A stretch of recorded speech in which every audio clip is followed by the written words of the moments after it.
Kunaprak. Sarap. And the flavors are melting on my tongue. So, ganito yung guys. Anong tawag dito na? Seaweeds. Seaweeds. This is seaweeds from my home country. And then you put the sushi bake here. Like this. And then you eat. And you have it between here. And then you put in your mouth.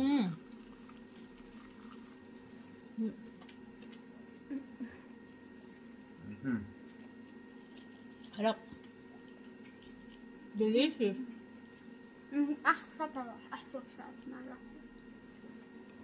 Yeah, man. Really try this. Really delicious. Bye! Bye! Hi guys! Good morning! Today I'm going to make a sushi bake.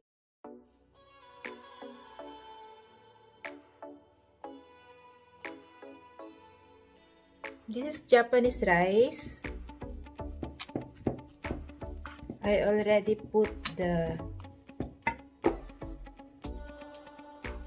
4 tablespoons of rice vinegar with 2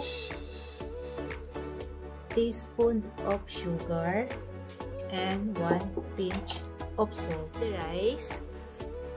So 4 cups of rice. So ito na siya. Then let it cool and set aside. And then guys, you need mango, avocado, surimi sticks, scrub, and then cream cheese, and of course the Japanese mayo. It's very important. This is with wasabi. Wasabi, so it will taste a little bit spicy. And I also have this normal mayo, original, no flavor. And of course cucumber, but I already sliced it. This is my mango and the cucumber. So whole cucumber, so like this long. And of course, very important, seaweeds. So they call also, I also have the other kind, other name, sushi nori. So for sushi, you can buy it in the market, Asian market.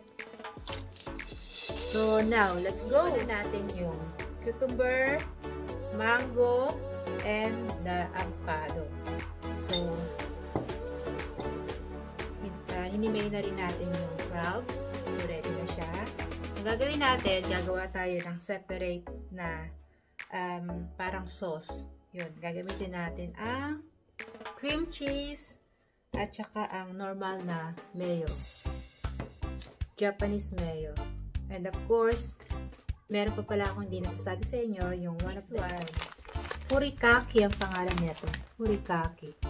So, focus sprinkle. Gagamitin din natin siya. Okay.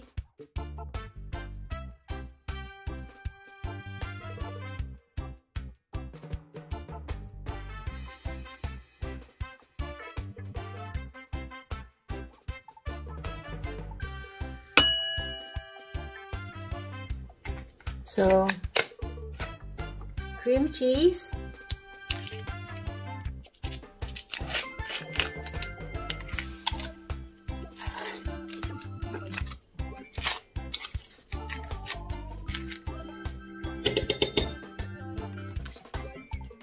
all of the cream cheese, the whole packing and then packing.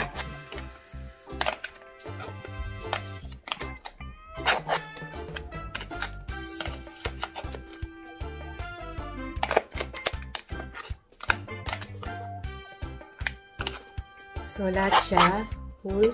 So, and then, the original mayo. Just open this one first. And then, put this back.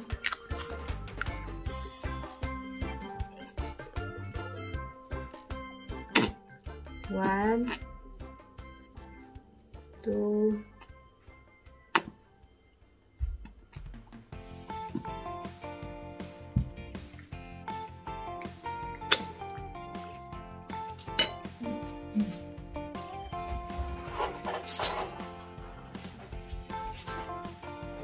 then you're gonna put some mango in it, avocado and cucumber.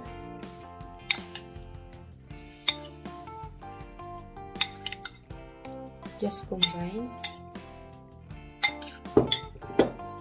And then shredded crab sticks.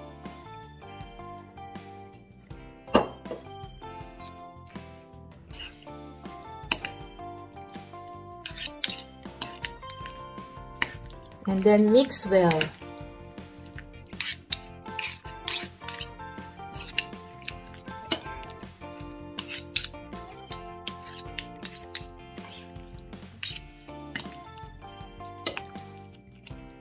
So it depends on you how creamy you want it. For me, it's not yet creamy. So I will put again the sour spread, the cream cheese, but not all. Maybe 1/4 or 1/2.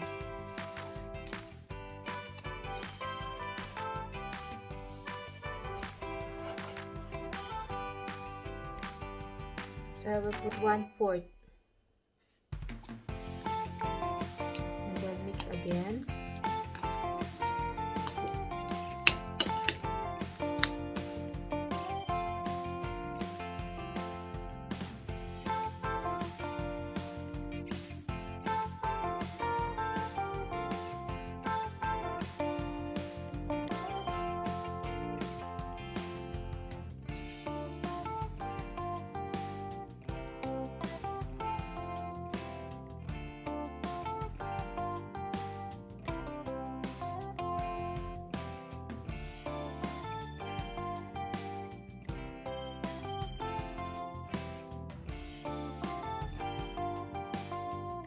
Guys, maingay na sa aming bahay at andito ang aking mga anak. So, lalagay na natin to sa baking dish ang ating rice. Sushi rice.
Guys, pwede nyong gamitin tong wasabi or just the original.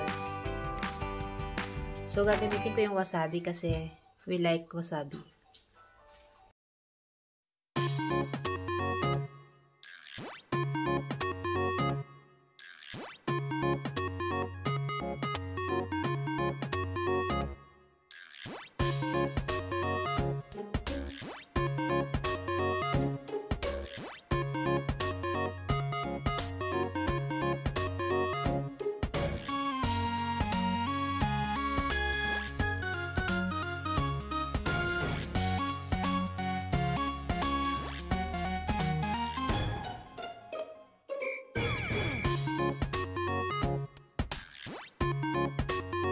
So guys, lalagyan natin sa oven.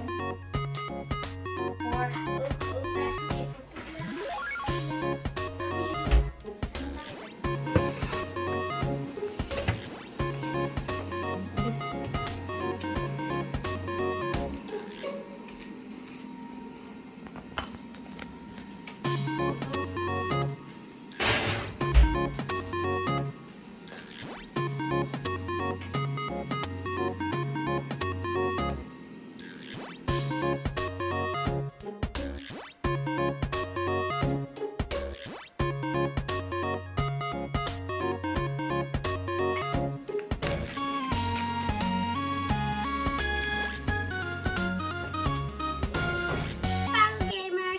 Here from the Holland sushi bake natin.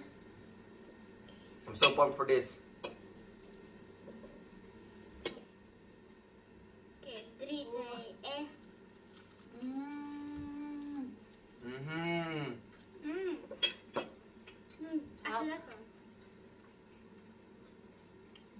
The flavors, they are so good together. Als je wacht, schap het af. Ito.